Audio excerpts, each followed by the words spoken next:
Thank you very much for having me here today. I'm very pleased to talk at SalonQP. The last time actually I was talking about design or about topics related to time was about 6 years ago. I made a sundial installation at Kensington Gardens. This was a piece that was a part of the so-called Great Exhibition 2007, the graduate show of the Royal College of Art. And I put this piece on the grass that was consisting of aluminum shapes that were like kind of scattered in the grass. And it actually works in a way where the viewer would walk around and find the position where these shapes would form numbers. And there is only one location in the garden where you would see all the numbers at the same time. So they kind of is like a visual trick of them overlapping and then forming these numbers.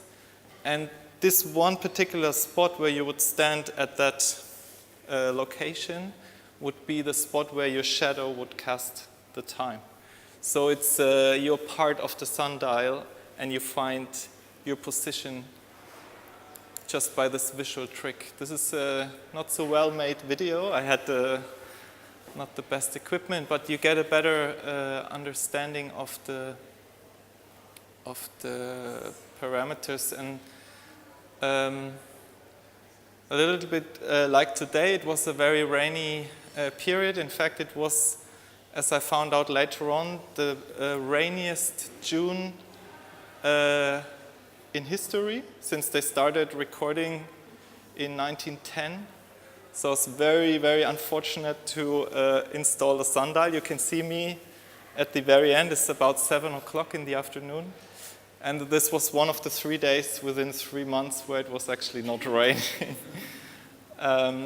But actually, I recently found out that last year, June was even worse. So it could have been worse, let's say. For me, about this piece, what was really, really intriguing was watching people going through this installation.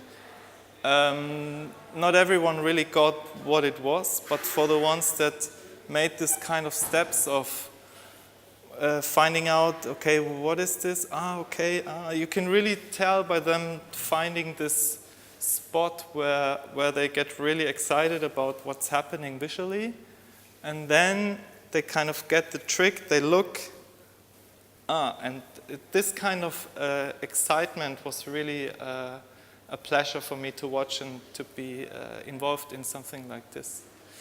So this leads me to the field of design of watch cases, which is a topic that I'm involved in since 1999, when I started working in Studio Hannes Wettstein. And the process of looking at what could be done in a new way or what could be an inspiration for a new generation of a watch, for us really starts with an analysis of what the typologies actually are. We call it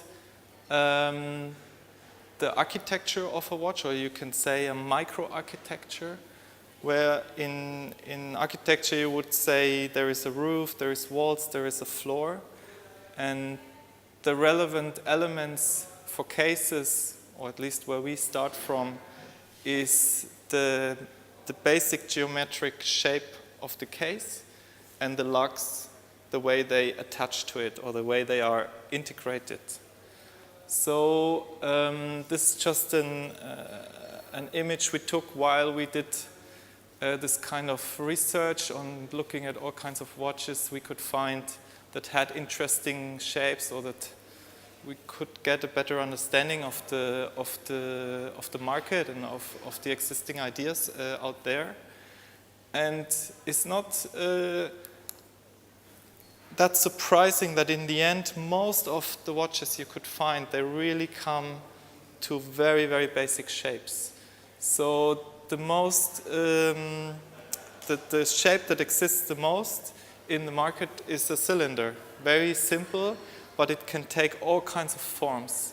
I'll just quickly show a few examples. So for Rolex, if you just look at the main shape of the case, it's a cylinder with the lugs kind of like smoothly getting into the body.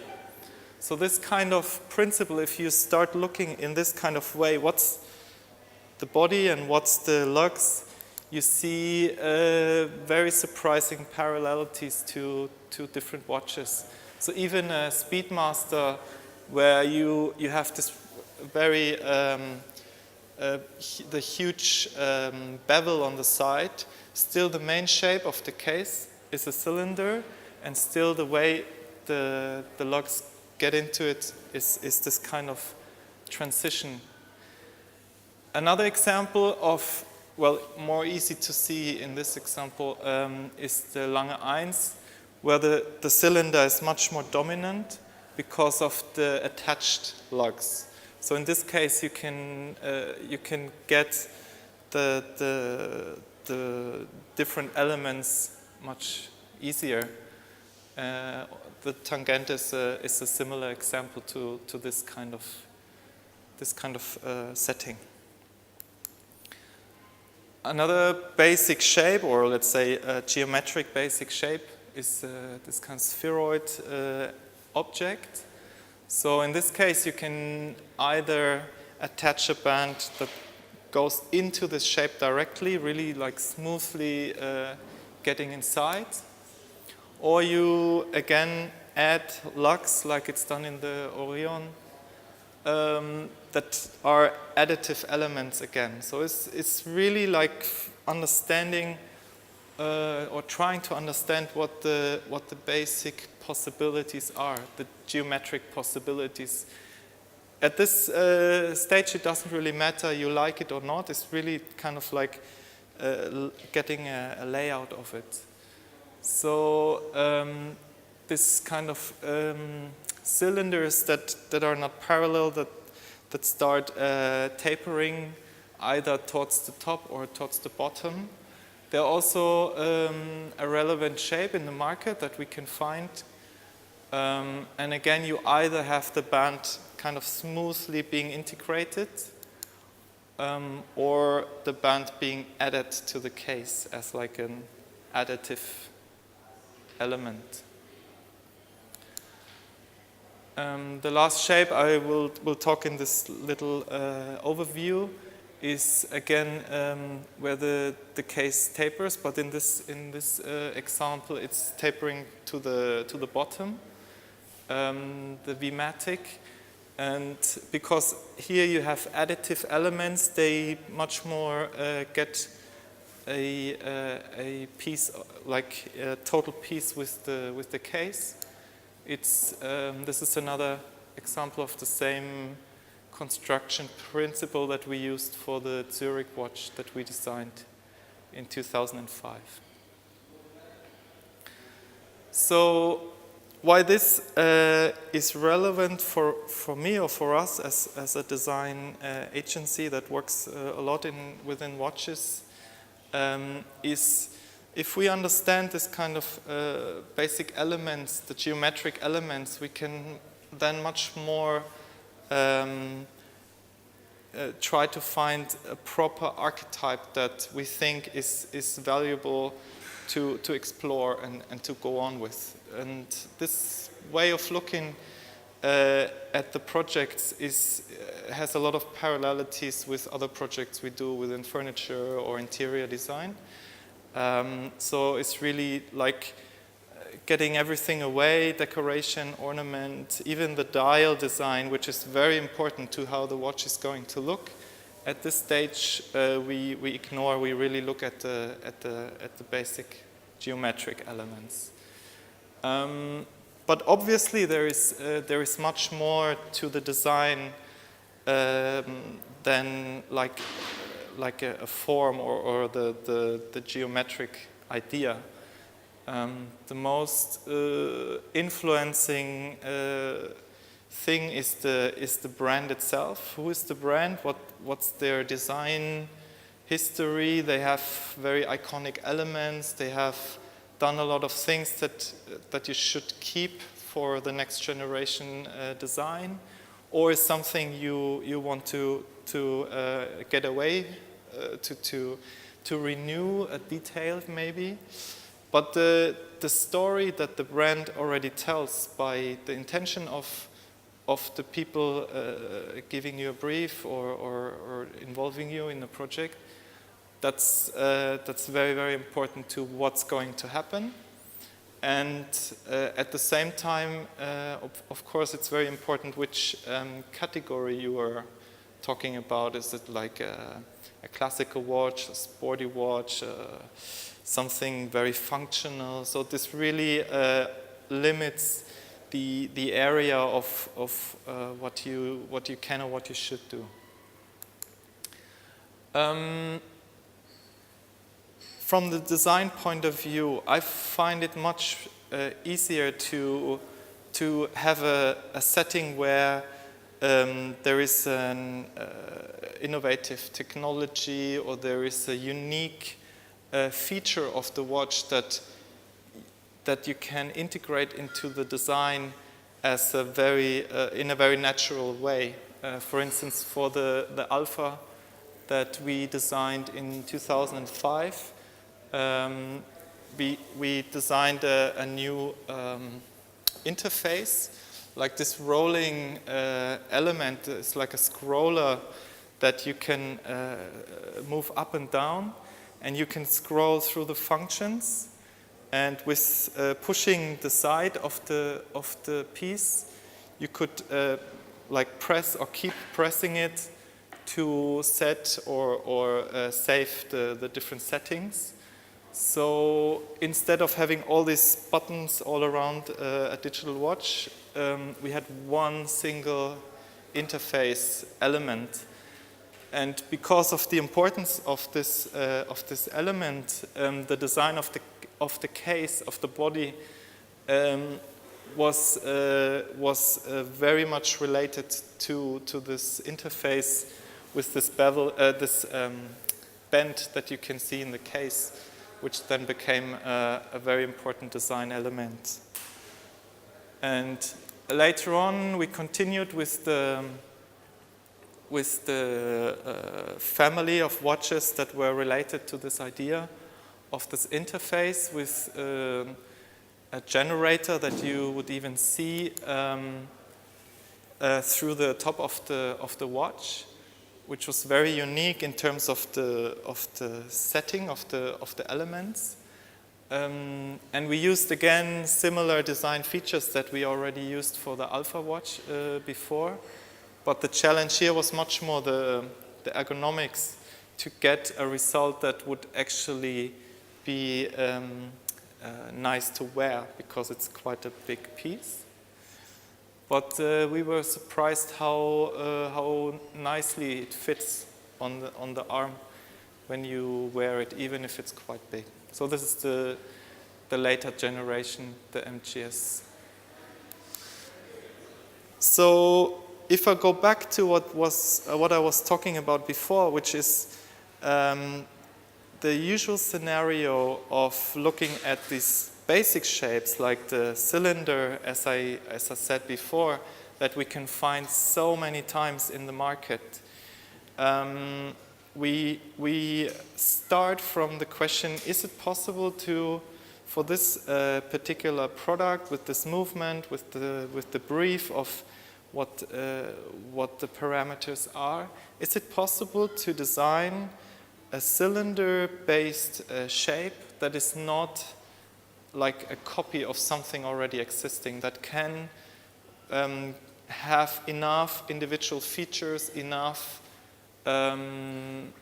identity to become something by its own?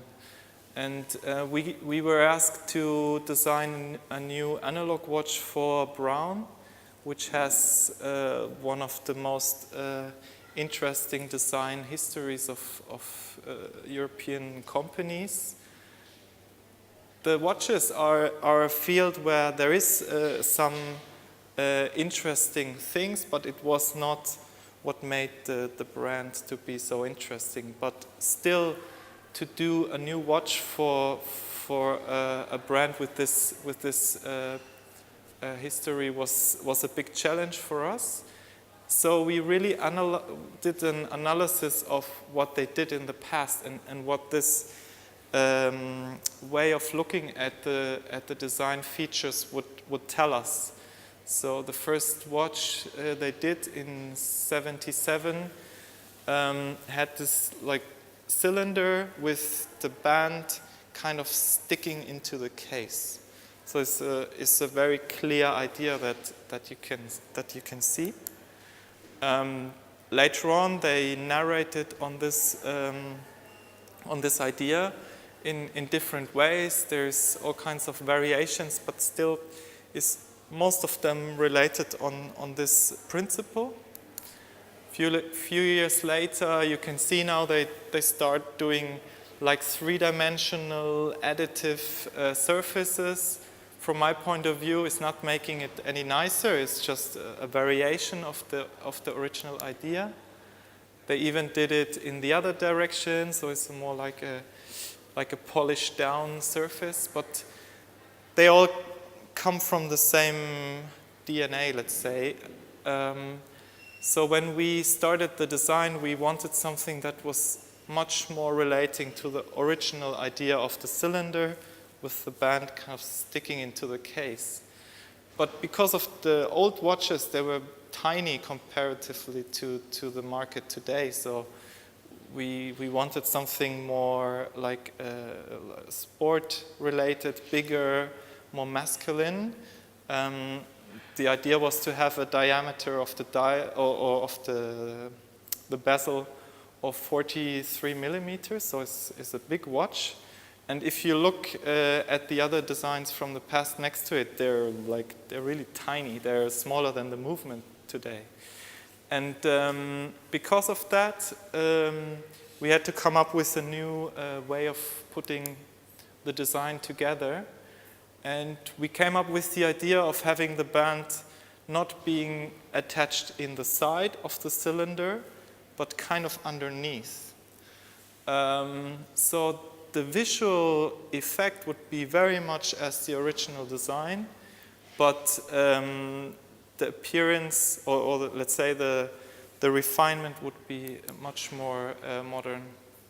So this was the earliest renderings we did, where we thought maybe instead of a cylinder we can even change the shape of the main body. We did some rapid prototypes with this idea. But we ended up with the cylinder that you saw in the beginning and the band like really going underneath.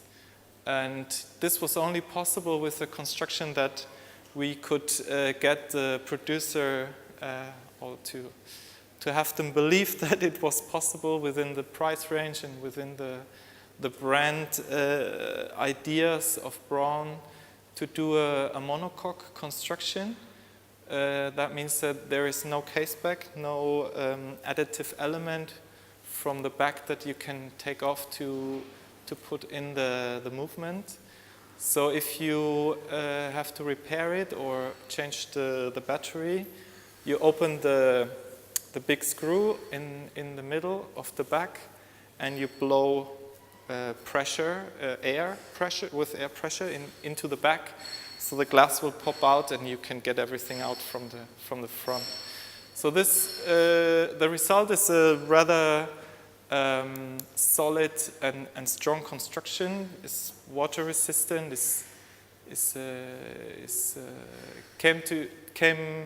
It came down to be a very nice solution for an idea that originally started with a design image that we had in mind.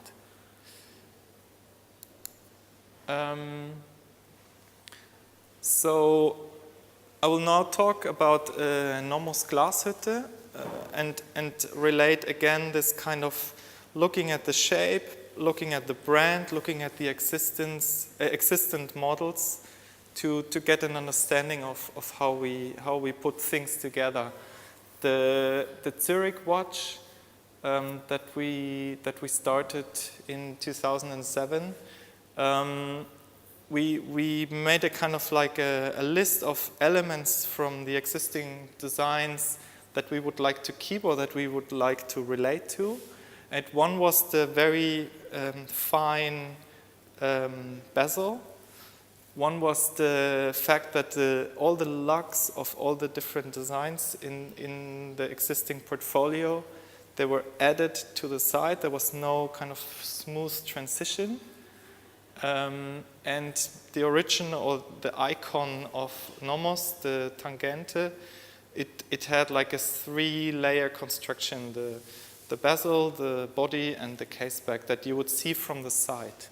So all these 3 elements I just said were put into the context of this new design, which was a mechanical movement, the first new design done with this movement. So it's rather big, but still we wanted it to look not too heavy, not too wide.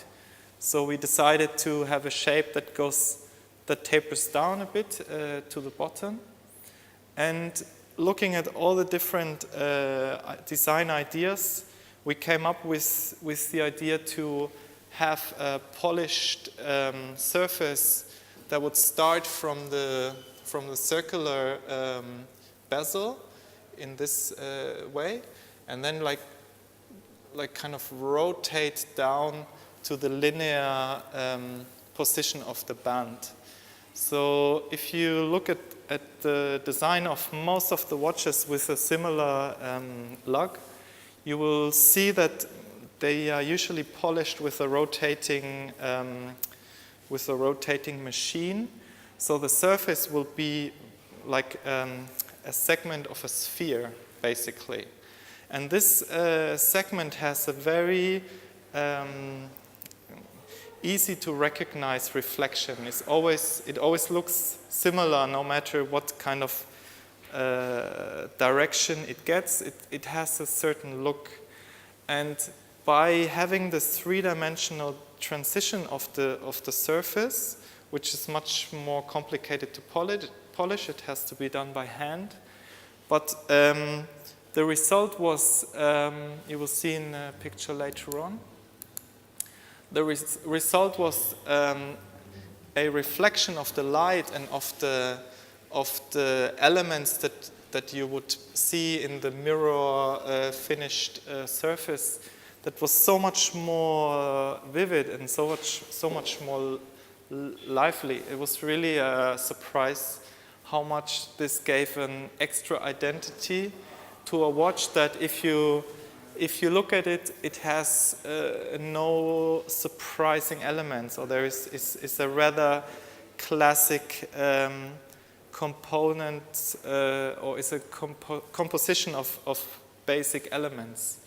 But these kind of details of the reflection here, the case design, maybe the way the crown has this kind of wide neck to be connected to the case, it gives a very unique overall image that you would see from a distance. Someone wearing the watch is easy to recognize. So the last 2 watches I will talk about are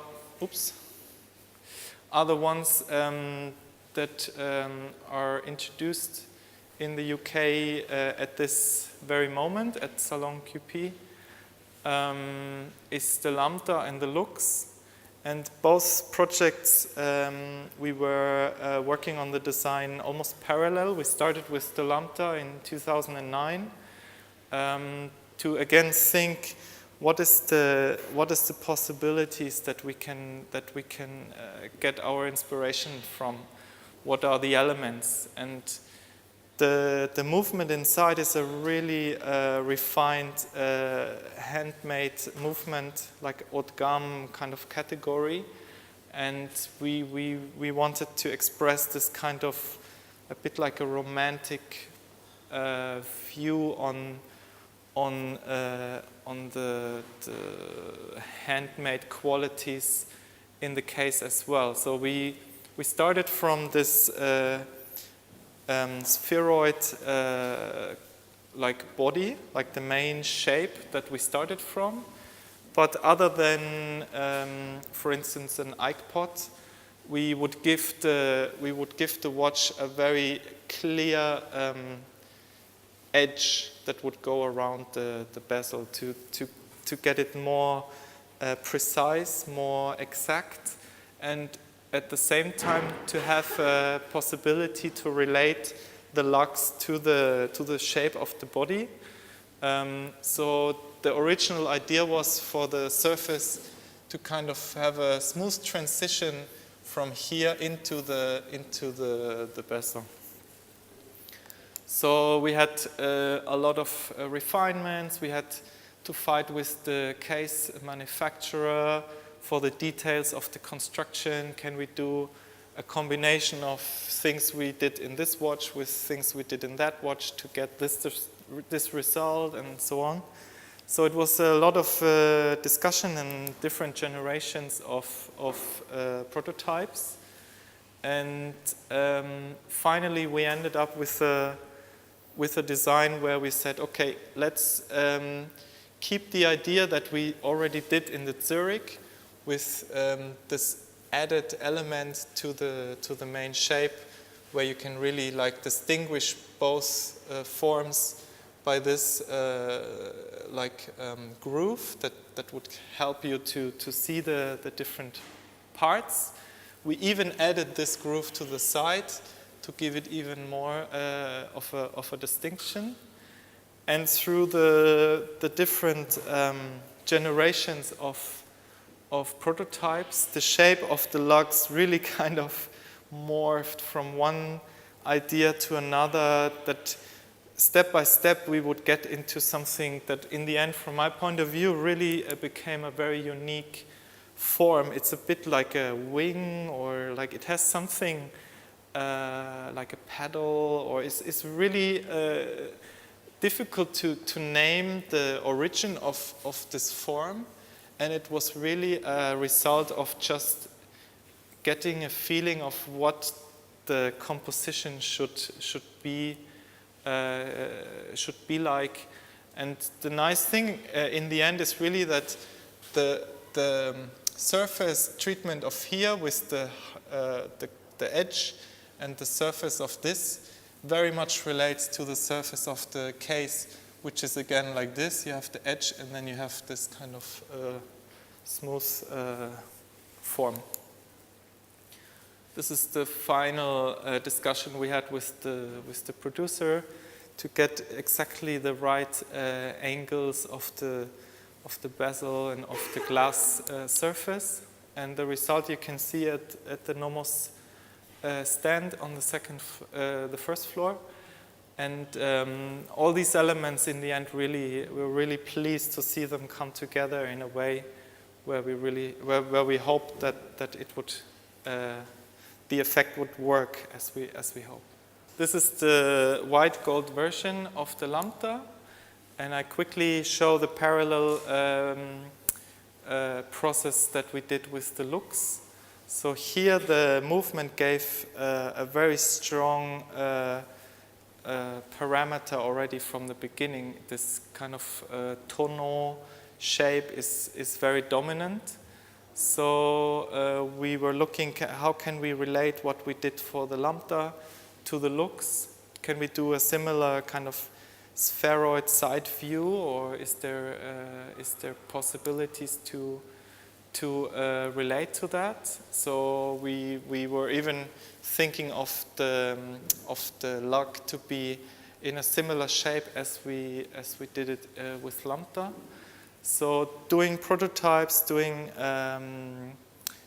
different ideas in 3D, we decided that it would be the best way to give the very expressive form as much space as possible, and to minimize the lugs, the horns to something visually more reduced. So the result you can see here. This is different rapid prototypes we did in the process. we already got a glimpse of the movement, and you can see the prototype of the Lambda on the upper left. And again, in the very end, it's really like getting the tiniest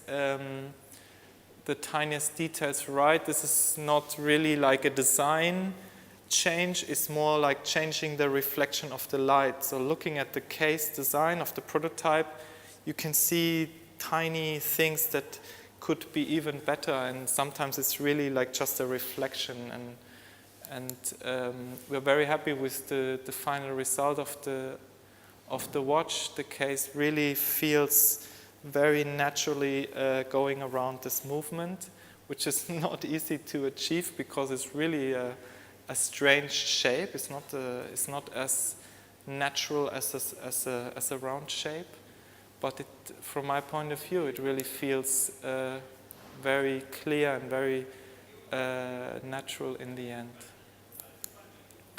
This is the view from the back, and the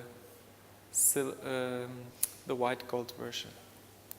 That was my last slide. Thank you very much for listening to this talk, and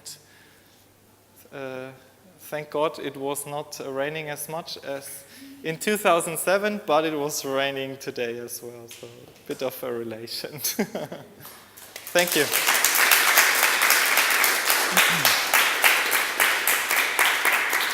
I don't know if we have time to answer questions. If you have any before we have to leave, it's okay. So.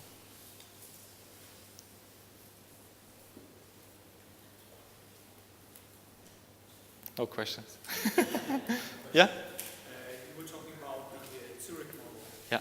And I was wondering, slightly later, Nomos introduced the world timer. Yeah. So do you see a tension in the design, or is it like an evolution from the Zurich to the world timer? Because obviously it's quite different from how it looks. I think the Zurich is almost perfect. Yeah. And what is your view on this difference? Well, the movement that was the basis for the world timer, the GMT watches, in the Tangente family and in the Zurich case, it needed a shell, it needed a home for this really amazing movement. And obviously we would start with the existing automatic watches already within the portfolio. And when we tried to get the movement inside of the Zurich case, we realized that is a tension there. Is bigger. We tried to change the angle of the bezel to not have it getting too big. And it was a challenge, and in the end, I think the character of the watch, it became something very unique, especially because of the ideas of the how to add the second time zone, or the principle of that. So the dominance of this idea was taking over, let's say. And we decided that this is okay for this watch to house such extravagant dial as a home, let's say. But I agree with you that the dial design of the Zurich with the case, it really is one story. It really works very well. And with the Weltzeit, there is more tension in it. It's a more like, it's a different story, let's say. Still very good.